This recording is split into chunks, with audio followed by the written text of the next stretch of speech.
Of course, gisahin muna natin. Gisa-gisa.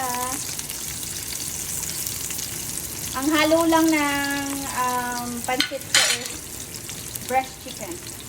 Sahog natin para sa pansit. Lagyan natin ng pepper. And then, baka naman.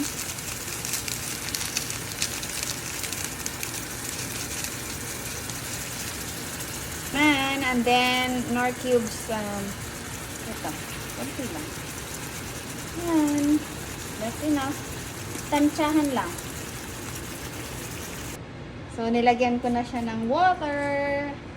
Pakuluin lang natin, then ilalagay natin yung ibang ingredients later on. Nilagyan na namin ng toyo. Silver Swan, baka naman. So, nilagay na natin ang ating carrots. And ating repolyo.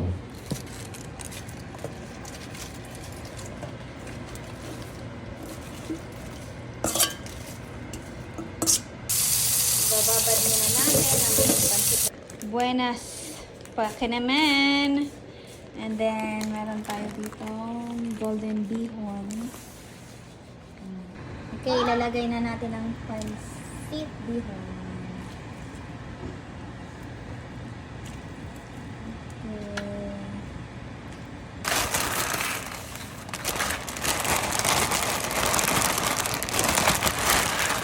Para mapuno na natin kaldero.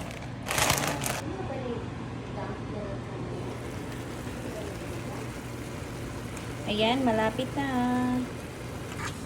Ayan, malapit na. Ready na siya.